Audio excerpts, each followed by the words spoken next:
We are very thrilled to have Dr. Juliane Gross give a presentation on meteorites. If you have been to museum events of ours before, Dr. Gross is a frequent presenter for us at different events. We'll actually post it in the comments section, but she has given a whole talk for the museum before. Actually, I don't know if we have it videotaped, but she has given a whole talk before about how she collected meteorites, which she will mention some of this. She's a professor at Rutgers University, but right now, which is the really cool part of her job, she's at NASA and she's working on Apollo samples. So she's got the lucky privilege of being one of the few scientists who gets to open and do the initial scientific analysis of the Apollo samples that were collected over 50 years ago. So some really, really cool stuff that she's doing right now. So anyway, without further ado, Dr. Gross, please tell us more about meteorites. All right, thank you, Lauren. I'm very excited to be here and talk to you guys about one of my most favorite topics, and that is meteorites. And I'll show you a few pictures from Antarctica where I went 2017-18 in the field season, and you can see one of the meteorites here on the blue ice sitting right there, and here's me all bundled up so I'm not cold with a little meteorite right in front. So I'll talk about that in a little bit.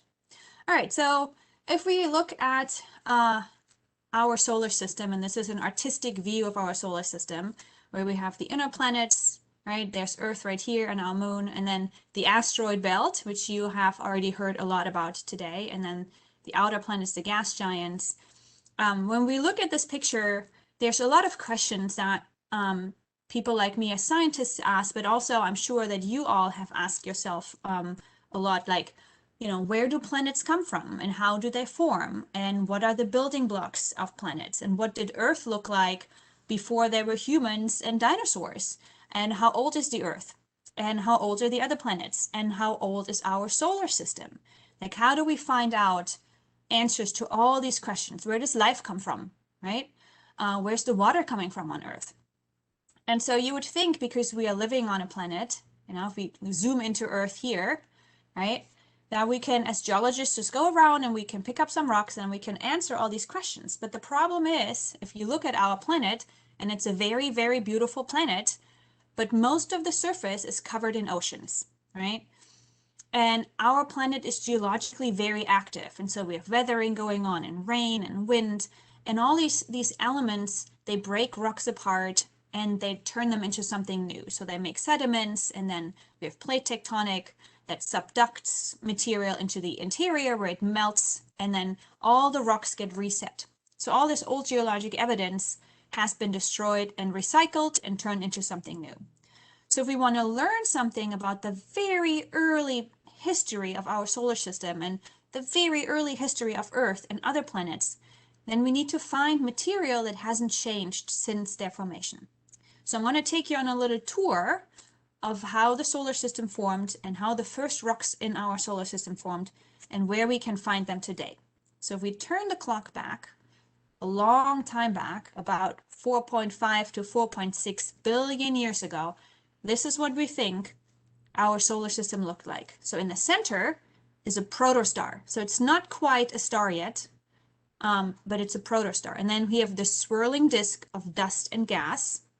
And if we had a microscope, and we could look right in here into that gas disk, and this is what we would see.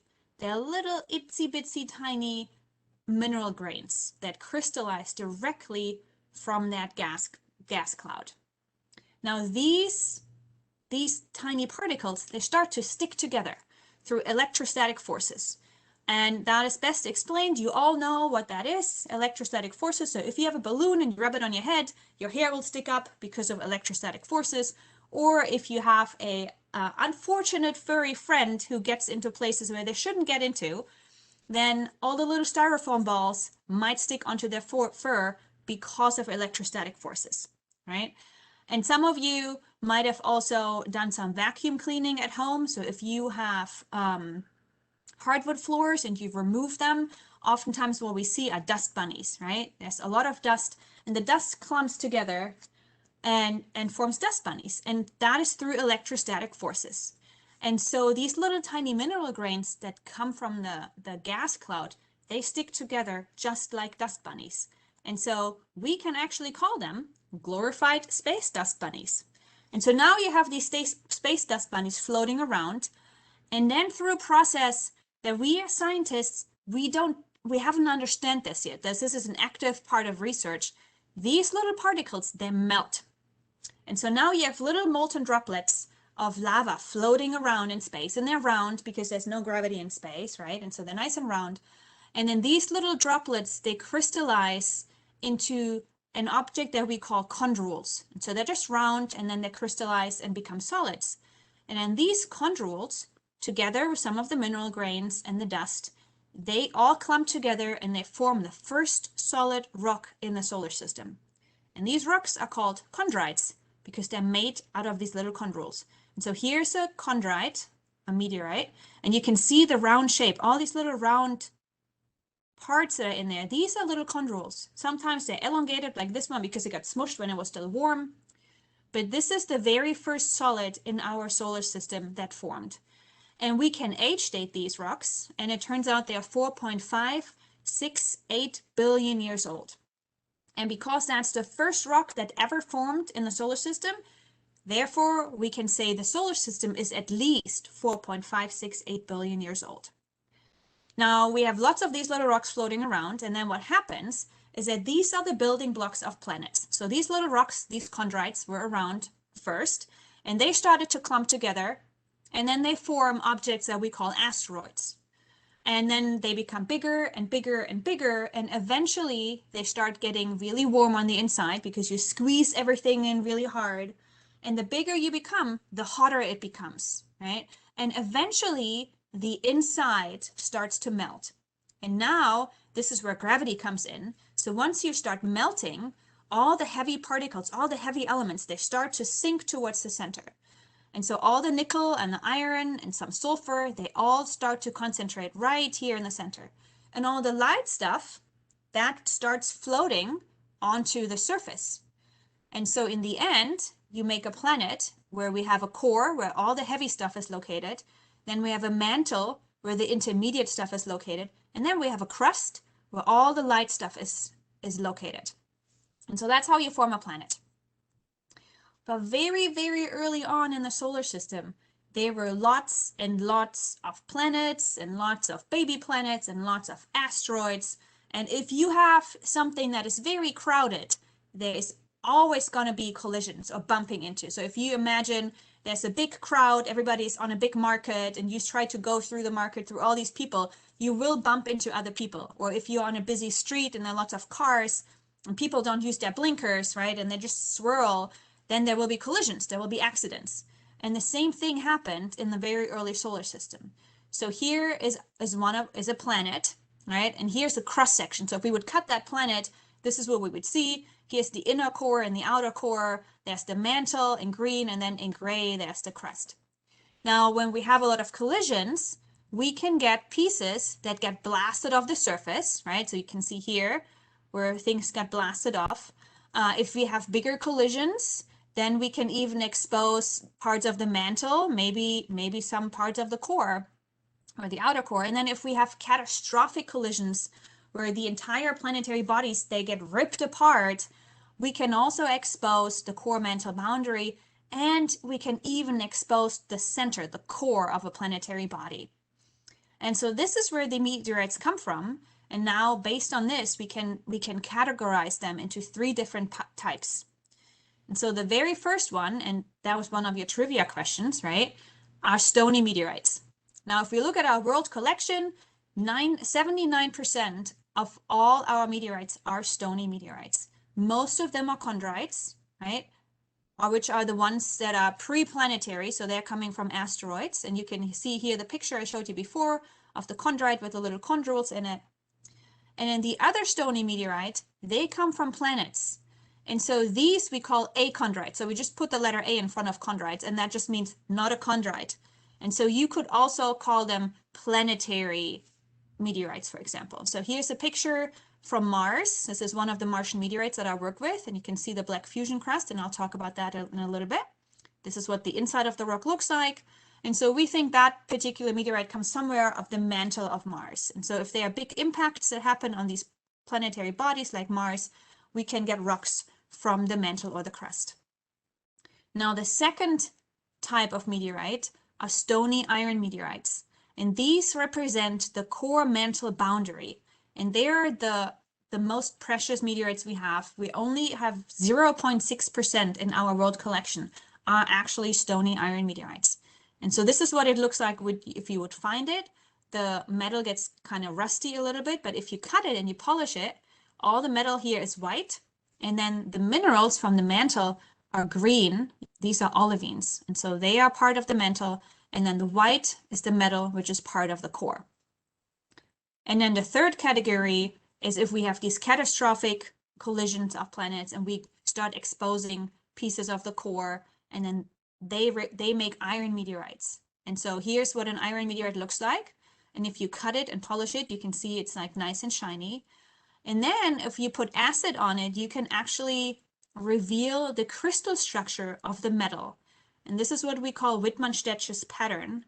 And on Earth, we do not have the technology to actually make this pattern. So when metal cools very, very slowly, and I'm talking about thousands of years. So if you have a little metal droplet and you cool it so slowly that it takes thousands of years to cool, then metal actually grows in a crystal structure. And so this is what you see here. And so if you have an iron meteorite, or maybe you have a piece of iron and you don't know if it's a meteorite or not, if you etch that piece of metal and this pattern appears, then you know for sure that that is a meteorite, because there's no other way to make this. All right, so these meteorites are really, really important because they basically represent windows into the interior of planets. So we don't have the technology to drill into Earth and look at the core of Earth. We don't know what the core of Earth looks like, right? So the only way for us to understand and maybe make some experiments is by looking at iron meteorites that we know represent the core of other planetary bodies. Same thing happens for mantle material, and even crust. And so once we learn how planetary bodies differentiate, basically how they make their layers, then we can apply that to Earth and understand our own planet better. And so once these meteorites, or these meteoroids, I should say, are blasted off into space, if they're small, we call them meteoroids. If they're really big, they become asteroids. Now they float around in space, and eventually, if they're lucky, they get captured by Earth gravity, right? So if this was Earth here, as meteoroids, and then they enter the Earth atmosphere, right? And so because of the friction, the outer part of the meteorite starts to melt, and it gets really, really, really, really hot. And that's what we call the shooting stars that you can see at night, or the scientific term is meteors, right? And then if they don't burn up in the atmosphere, if they actually make it all the way to the ground and they touch the ground, that is then what we call a meteorite. And you can see how dark it is on the outside. So all the meteorites have this crust that happens when they go through the atmosphere. And this is what we call a fusion crust. It's only like a millimeter thick. It's very, very thin. So when the meteorite enters the atmosphere, this part that melts and makes that crust, it gets ablated all the time. So it stays really, really thin. And so only the outside gets very hot. The inside of the rock is extremely cold because outer space is very, very, very cold, and rocks are not good conductors. So if you ever read an article where somebody says, oh, I found a meteorite, and when I picked it up, it was extremely hot. Clearly it has to be a meteorite, and I saw it falling. Well, chances are that there was a rock sitting in the sun and somebody threw it at you, and that's what you saw. Okay? So be careful with weird, sensational comments about where meteorites come from. Anyways, let's get into where we actually can find meteorites on Earth. So if you look at our beautiful planet, right, where do you guys think meteorites land? And I don't know if I can see the chat. I do see the chat. So if you want to put in the chat, I'm going to give you a couple seconds. Tell me where you think on Earth meteorites fall. What do you guys think?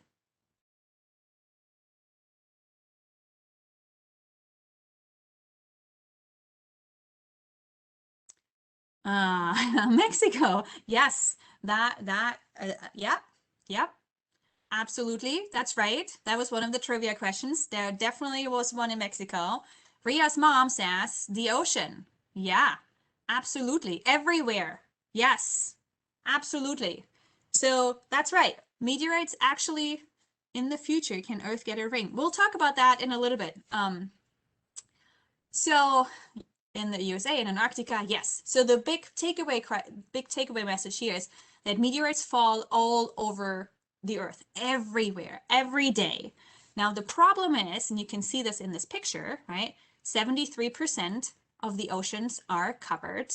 73% of the Earth is covered in oceans. So that means 73% of the meteorites actually land in the oceans, and then we can't get to them, and then they're lost for science forever. Now, let's say a meteorite falls in the US, but nobody sees it falling, then it's going to sit there, right? Let's say in a field or in a forest, and nobody knows it's there. And then we have wind and rain and sunshine, and maybe a cow steps on it or a car drives over it, right? Plants grow on it. So that meteorite is just going to weather away and turn into soil. So our best bet to find meteorites are actually deserts. And let me see, why can I not advance this? There we go. Deserts. So we have two types of deserts on Earth. We have hot deserts like the Sahara or Northwest Africa. So this is the picture with the meteor that I showed you here. This is from a hot desert taken. And then we have cold deserts on Earth. And the coldest desert on Earth is Antarctica. So this is Earth, but rotated to the South Pole. So this is what Antarctica looks like. Now the deserts are great because there's so little participation and so little fauna and flora going on that the meteorites actually get preserved in their original state in there. And so Antarctica, if we zoom in here, if a meteorite falls in Antarctica, that's great because it's a continent. And so you can see here, this is what Antarctica looks like without the ice. And here's, the ice shield basically. And so Antarctica is covered by about 2 miles of ice. And interestingly, it is still the driest place on Earth, even though it is covered with all this ice. Now, if a meteorite falls in Antarctica, it gets frozen into the blue ice shield somewhere on top, right? And that protects it from weathering away. It protects it from the wind. It protects it from liquid water, from weathering. Now the ice plateau, the ice shield moves. So it goes from the high point, the plateau of Antarctica, and it slowly flows towards the coast. But if the ice shield encounters obstacles like a mountain, and because Antarctica is a continent, there are mountains on Antarctica. So if the ice flows against a mountain, it kind of stalls. It can't go much further. And because the wind is so dry in Antarctica, it starts to ablate the ice. And so all the meteorites that are frozen in at different times and at different depths in the ice field now, they slowly get pushed to the surface and then they just sit there. And so all you really have to do is you have to go to Antarctica and then rescue all the meteorites that you can find.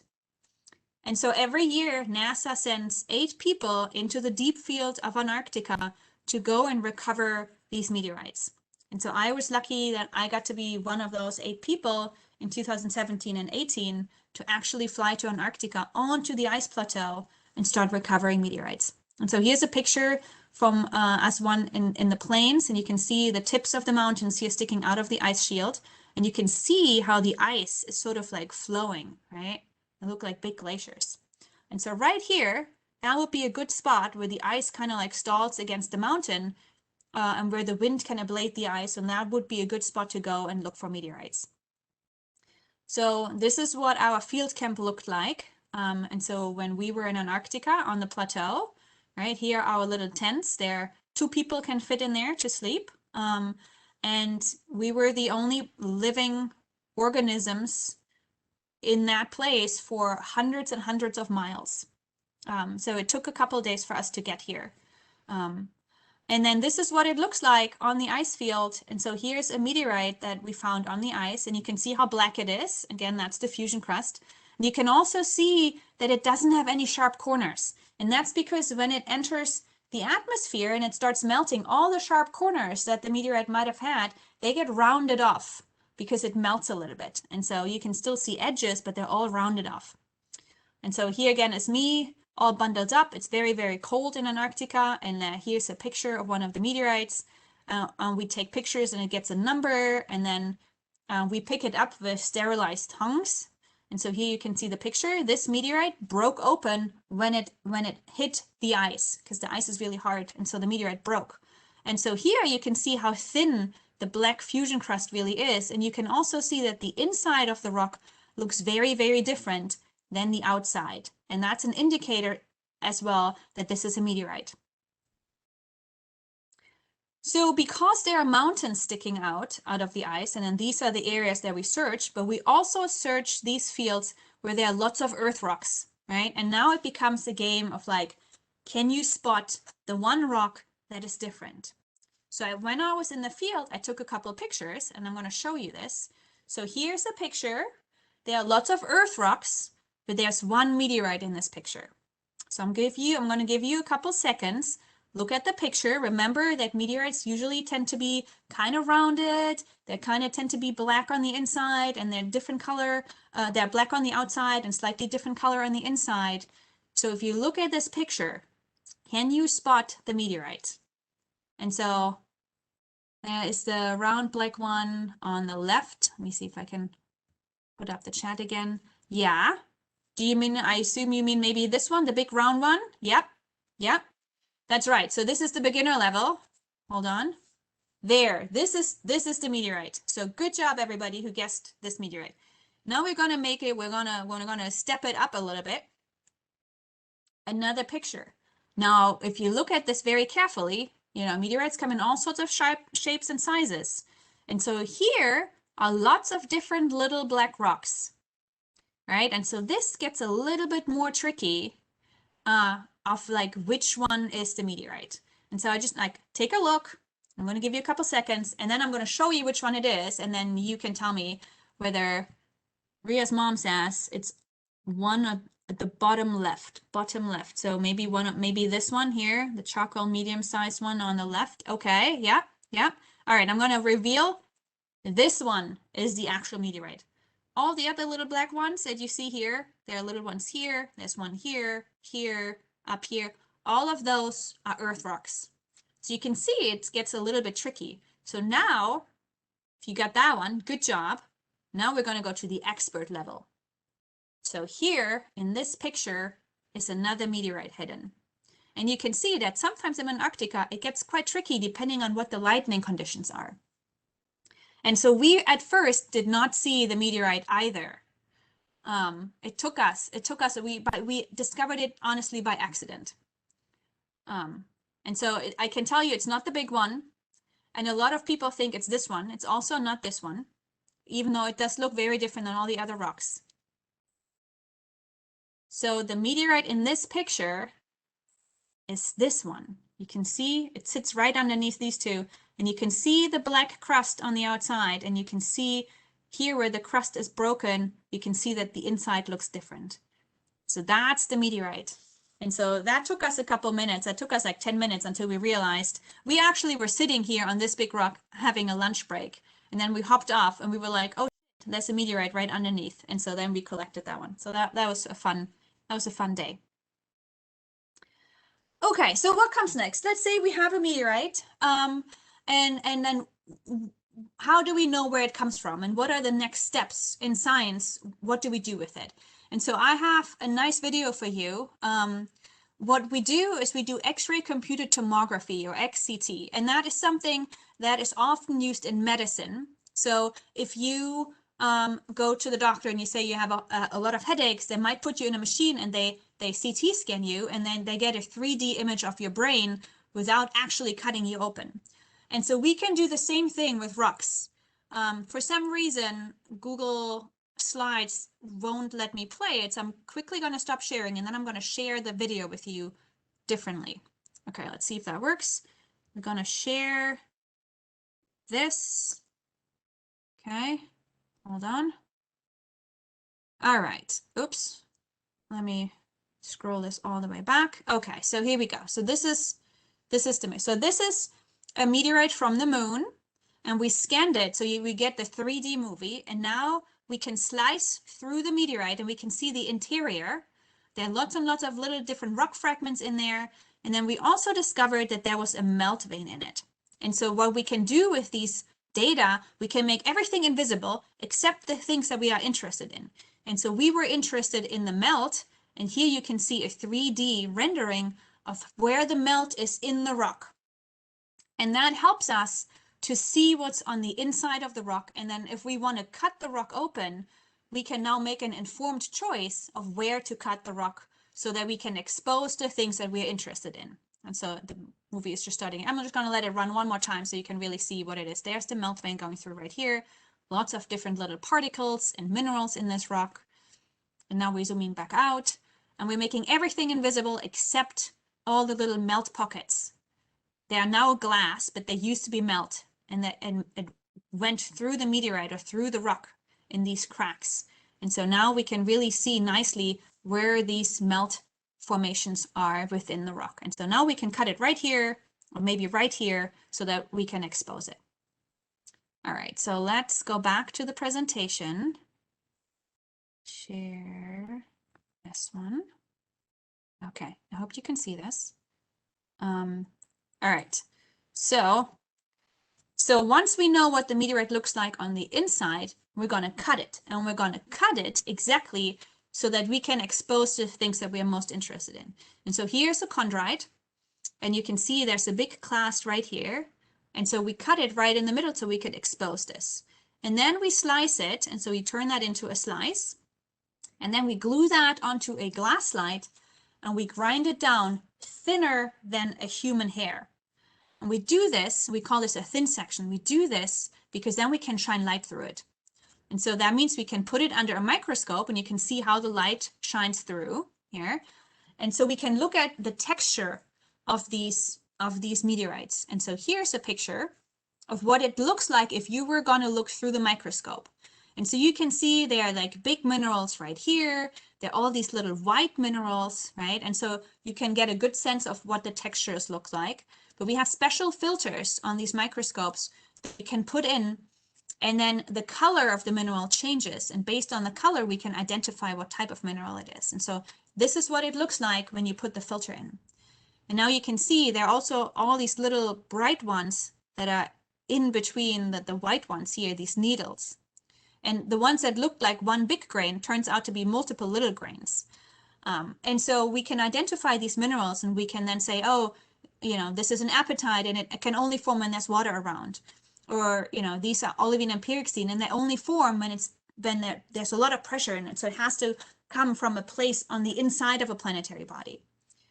And so once we have these thin section, we've taken all these pictures, we can then look at the isotopes of the rock. So every solid material in the solar system has isotopes and oxygen isotopes. And there are 3 oxygen isotopes, oxygen 16, 17, and 18. And oxygen 16 is the most abundant. And so we can ratio 16 to 17 and 16 to 18 and look at the different ratios. Now, everything on Earth falls on this line. See the dotted line here? That's the terrestrial fractionation line. So different processes on Earth have turned the oxygen isotopes into different categories. So Earth atmosphere plots right here, and then all the rocks on Earth plot right here, and then the oceans of Earth plot right here. Now the moon also plots where Earth plots, because the Earth and the moon, they have a common history. They formed together. But all the other rocks in the solar system plot very differently. So Mars is the little red dot right here. Here we have ordinary chondrites, and then these are carbonaceous chondrites. So they come from different planetary bodies, different asteroids. And each asteroid basically has its own little blob right here. So depending on where in the solar system you have formed, how close to the sun or how far out from the sun, you will have your own little oxygen isotope ratio. And so once we measure the oxygen isotope, and let's say it plots right in this field, then I know that the chondrite that I'm looking at belongs to the CK group or something like that. Another thing we do is we look at the minerals themselves. And so every mineral, when they form on a planetary body, they have a different ratio of iron and manganese. right? These are two elements. And so we can plot iron and manganese on a diagram, and then each planet has a different trend line. So all of Earth rocks you can see in blue plot here, all the moon rocks plot slightly different, and all the Mars rocks plot up here. And we know this because we actually went to the moon and picked up rocks, and so we can directly compare those to the meteorites. And we have rovers on Mars that measure the chemistry of iron and manganese, and so we can compare that measurement directly to meteorites. We also have some material that plots right here from asteroids, and even though we don't have rovers there, we can look with telescopes, and that gives us an indication of what the iron and manganese ratio is, and so we sort of know if they are coming from Vesta, for example. But if we have a meteorite that doesn't plot on any of these trend lines, then we honestly don't know where it comes from. If it has a different oxygen isotope ratio that we haven't seen before, and it has a different iron manganese ratio that we haven't seen before, then we can only speculate, right? We don't know for sure where that meteorite comes from. All right, and before I'm going to stop talking, I'm going to show you my personal favorite meteorite. This is Allen Hill's 81005. That meteorite comes from the moon, which happens to be my favorite planetary body, although I also really like Mars, but I do like the moon a little bit better. And this meteorite was found in Antarctica in a region called Allen Hills. And so the first four letters come from that region where it was found. And it was found in 1981. And so that's the first two numbers here. And Allen Hill's 81005 was the very, very first meteorite as being recognized coming from the moon. And you can see that it's composed of all these different little types of rocks. And this is a type of rock that we call a breccia. And a breccia is a treasure trove because it contains all these little rock clasts that come from all sorts of different regions on the moon, all put together into one rock. And so as a treasure trove, it doesn't contain gold, but it contains knowledge. So this is a treasure trove of knowledge from a big, big region on the moon. And if me as a scientist, what I'm trying to do is I try to unravel every little secret that all of these different rock types contain, and then I'm trying to understand how the moon and the Earth formed together. And so with that, the only two main things I would like you to remember is that meteorites are windows into the interior of planetary bodies. So if we want to learn something about the inside of Earth or the inside of other planets, we need to look at meteorites. And meteorites are very, very important because they help us understand how planets formed, how the solar system formed, how old the solar system is, how old our Earth is. And so they're very, very crucial for science. And that's why I like them so much. And that's why I like my job so much. And now I'm happy to answer any questions. And thank you so much for listening to me. I'm going to stop sharing now so I can potentially see you or at least see the chat. All right. I forgot what I was going to do. Lauren? Google Docs. Thank you. All right. Okay. Oh boy, questions over questions. Okay, so let's start at the top. We have a question of what are you looking for inside the meteorite? Why is it important to know where to cut? Oh, so when you have a rock, you obviously cannot look on the inside, and sometimes a lot of the meteorites are breccias, like the one I showed you. And so they contain different rock fragments or melt veins that I just showed you. And so we use these melt veins to date the impact from where the rock came from.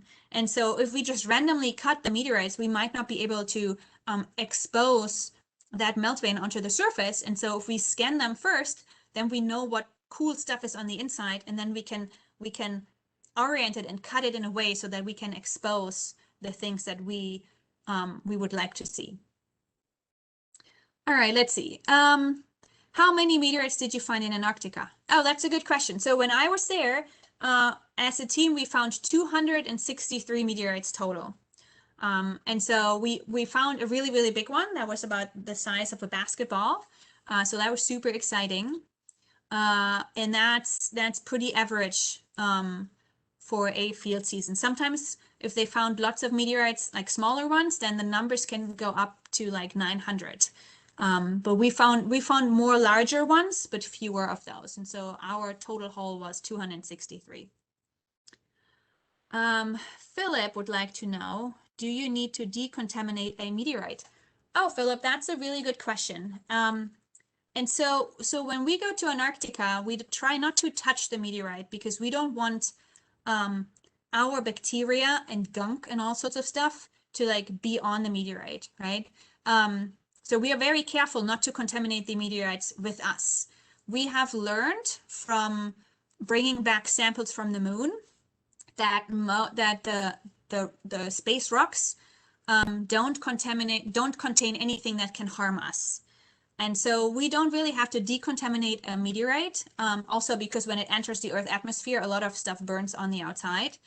But we need to make sure that we protect the meteorites from us. So that's the bigger problem, that when you have a meteorite sitting on Earth, it interacts with the Earth atmosphere and we have bacteria everywhere. And so then they go into the meteorite. And then, you know, if you don't know this and you look at the meteorite, and let's say the meteorite comes from Mars, and then you look at it and you're like, oh my God, there's a bug in the meteorite. There's life on Mars. But in reality, it was a little bug that just crawled into the meteorite while it was sitting on Earth. And so it is more important to protect the meteorites from Earth or from us than to protect us from the rocks, basically. All right, Ria's mom would like to know, if organic matter and microbes were on asteroids and came to Earth, is it possible that some of the life originated from outer space? And would that mean that the planetary bodies of where the asteroid came from would also have the same microbes that came to Earth? Ria's mom, that is a very good question. So to date, we have not found microbes on asteroids or in meteorites. We have found amino acids. And so primarily glycine and some other biomolecules and compounds like nucleobases and sugar compounds. And these are key components of DNA and RNA.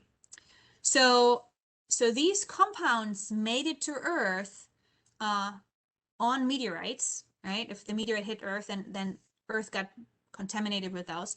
And so it is possible that life components were brought to Earth from meteorites, and then on Earth, they then evolved into life. But because these are only compounds, there's no evidence that there are microbes or life on asteroids. Also, asteroids don't have atmospheres. So if you don't have an atmosphere, there's a lot of radiation. And so the surface of these planetary bodies that don't have atmospheres, that surface gets sterilized. And so no life can really exist right on that surface. And so for Mars, for example, there we have the Perseverance rover right now, who's actually looking for signs of life, because we also have found compounds of key ingredients that we need for life on Mars, like phosphor and nitrites, which are compounds of DNA. But we have not found any evidence that there actually is life on any other planetary body but Earth. All right, Karen would like to know, in the future, can Earth get a ring? That is a very good question, Karen. It's a really fun question. So the answer, unfortunately, is no.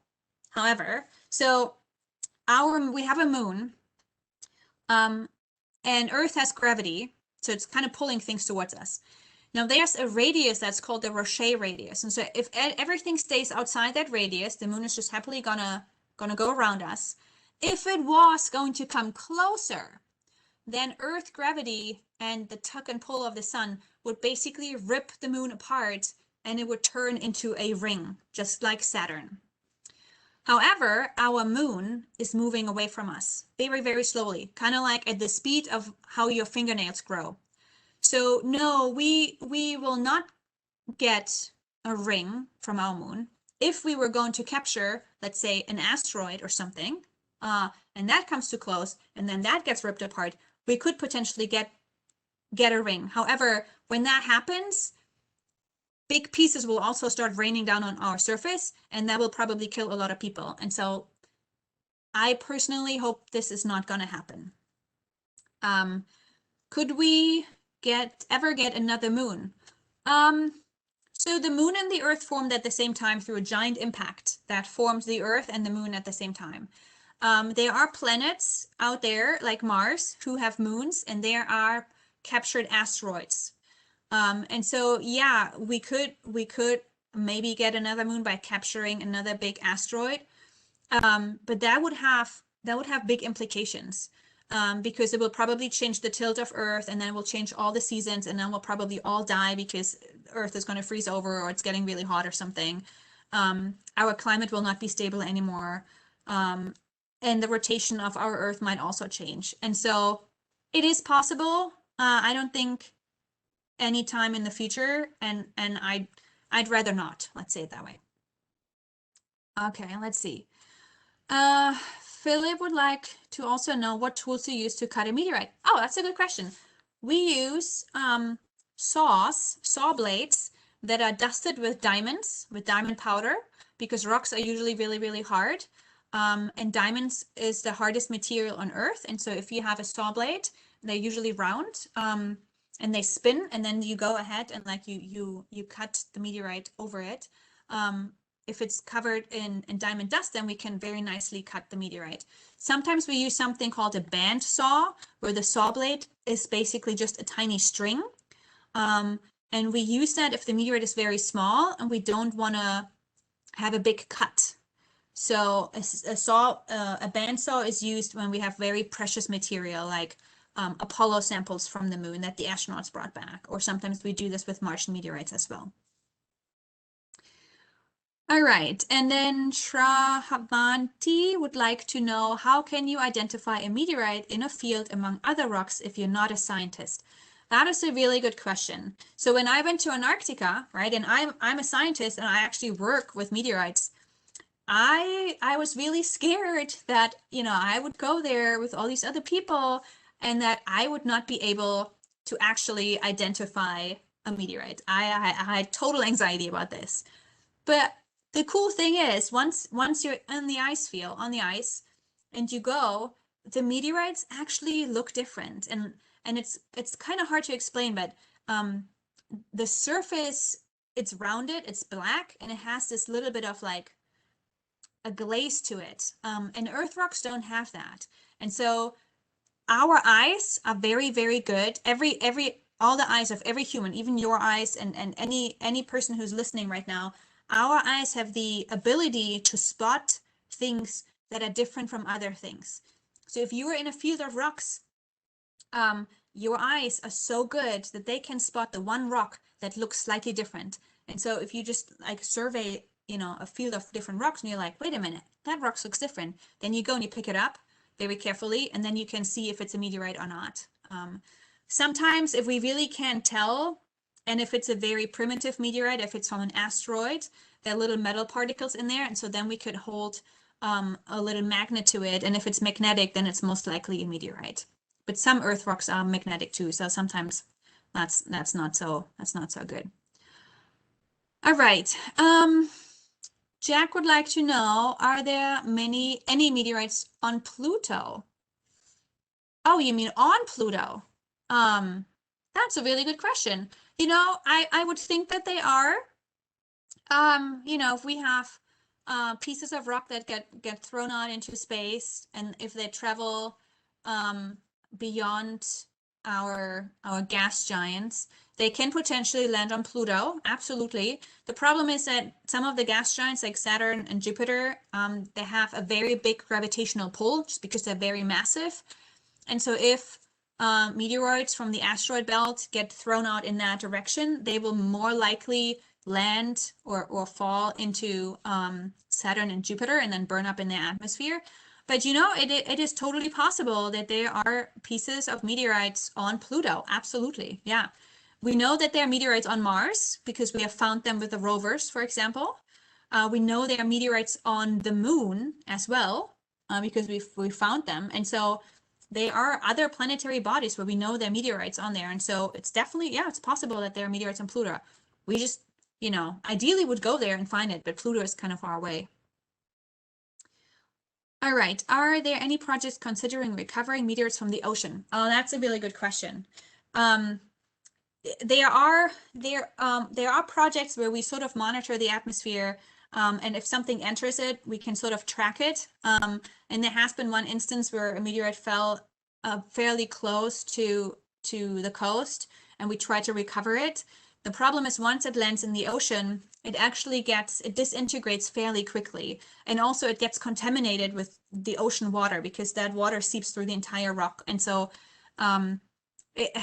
We've tried that and it hasn't really worked out very well. You know, I sometimes say for fun, it would be great if we could put big nets under the ocean surface and then collect all the meteorites that fall into the nets.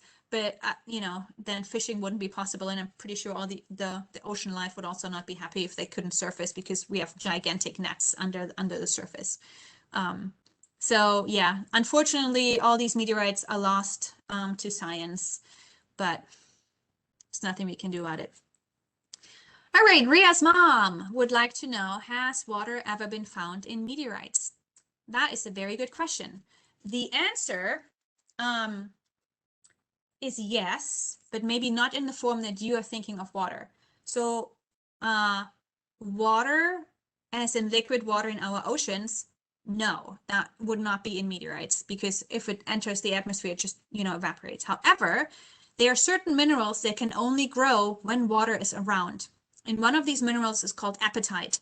And so what happens when an apatite crystallizes, it builds the water into the crystal structure. And we have found those minerals in meteorites on the moon, from the moon. We have found these from meteorites from Mars. We have found them in meteorites from asteroids. And so that means that on that planetary body from which that meteorite is coming from, that there had to be water somewhere. And sometimes that water is in a magma, it's like on the inside of the body, dissolved in a magma chamber, for example. And so, yes, we can measure the water in these minerals, and we can also measure the composition of the water or the isotopic composition of the water. And it's different from the water that we find on Earth. All right, let's see. Are meteorites always named after where they are found and the year? That's a very good question.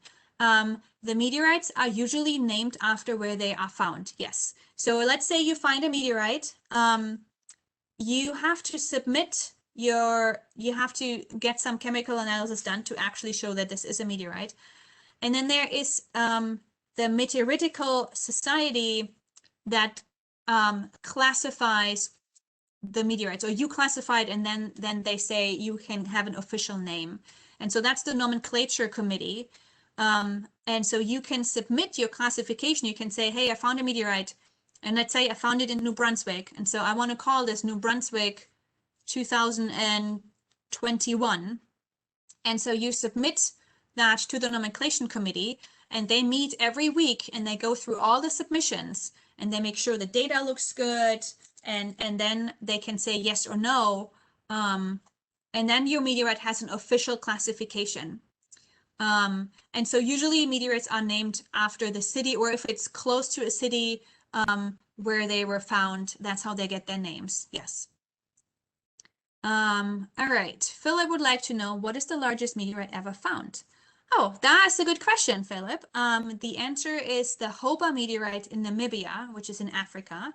It measures about 9 by 9 by 3 feet, and it weighs 60 tons. The fun part about this meteorite is it kind of looks a little bit like a pancake, if you think of it. And there's no crater. There's no crater associated with this meteorite.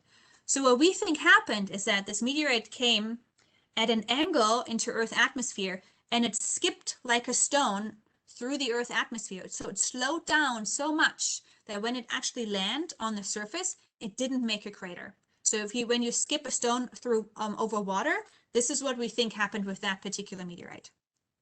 So that's a cool fun fact.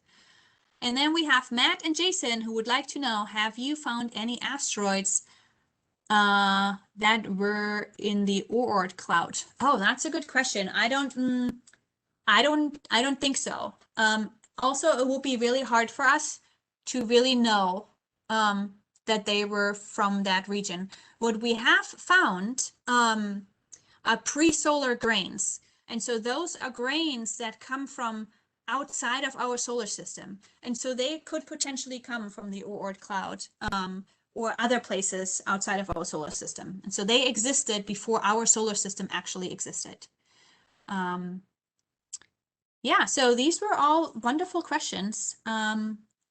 Oh, there's one more here in the chat. What does the 005 after your favorite meteorite mean? Oh, that is, you just continue to count. So that's probably the 5th meteorite that they found in that year. Okay. If that is all questions, I'm just going to refer back to Lauren and Patty. All right. Thank you so much. Go ahead, Patty. You can take us out. All right. Thank you so much for a wonderful presentation. Every time we talk about this, I learn a little bit more of your research, and I put in the chat an actual picture of a rock that you cut that we were invited from the museum. So if for the question that what was the tools, you can see it in there. And it's an experience, right? Like I never imagined what I was going to see. So look, whenever you're curious about something, just find someone that could show how it's done. That's the magic of science, right? We try to do things that nobody else have done. So we learn every day. And with your research, it's like everything is new every single time. So thank you so much for your presentation. We miss you here. We love your style and your research. So we hope our audience enjoy as much as we did this presentation tonight. And if you haven't done so, please fill out our survey link that was in the chat. We want to know if you like these academic year's activities that we have for you virtually. We are crossing our fingers that we will be back in person in the fall, but if not, we definitely have a tool and a model that we want to stay in contact with you. And please, if you have ideas of what you want to see, let us know. And we have one more Ask a Geologist coming up. Is with Dr. Rosana Grafals from the University of Puerto Rico in Cayey. And she's a geographer, so you're going to see a different perspective on the geology and maybe some anthropology. So we hope to see you not this Friday, but the following Friday at 1 p.m., Friday at 1. So stay tuned for more information with us on social media, and have a great night. Thank you for tuning tonight. Bye. So that's May 14th for everyone. May 14th. Thank you. May 14th.